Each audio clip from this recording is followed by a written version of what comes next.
My name is Cristina Benitez, and I'm Director of Latino Media and Communication here at DePaul University.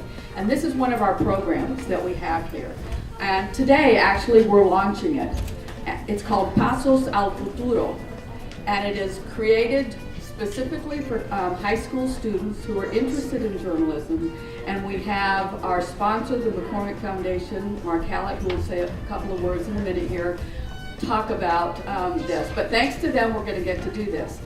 We respect your time, and you guys are young adults, and you made the effort to come down here, and that really, really means a lot.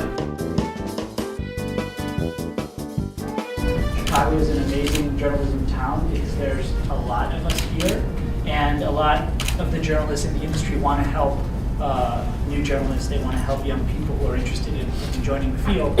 And so I tried to network as much as possible. Straight news, it could be a magazine style show so that you become familiar with how they shape the story, how they put it together, what kind of sound bites they're using, things like that. Print has an opportunity still to invest and do coverage that others may not. But the cost of doing that has to be built on digital revenue, subscription models, paywalls, events, other things, because traditionally newspapers were able to support themselves on pure advertising revenue alone.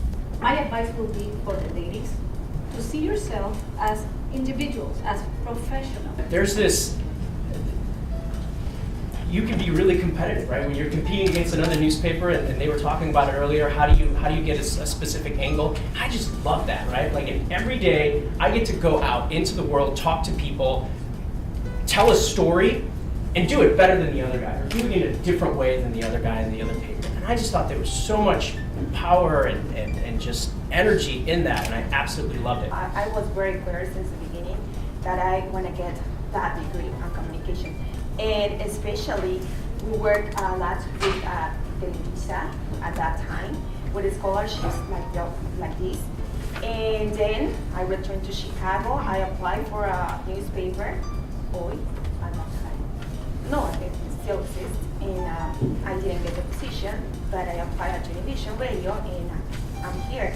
I've been with Univision for 10 years, so, and I never thought that radio, it was like an option for me, but then it appeared, the opportunity, and I'm so happy to have every afternoon for 10 years the opportunity to have this microphone and to present music or news. So I'm very fortunate.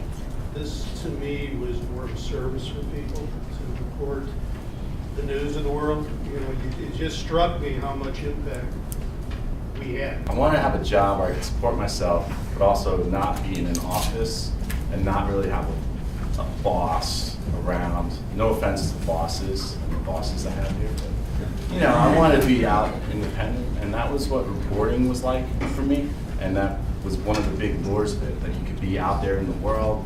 Every day was different, and you were, you know, you were sort of in charge of your day. Experiment with talking to people. It all comes down, for every journalist, it's about curiosity and what you want to learn about these people that you have in front of you. If you learn to talk to them and really get into their story, see what they have to tell you.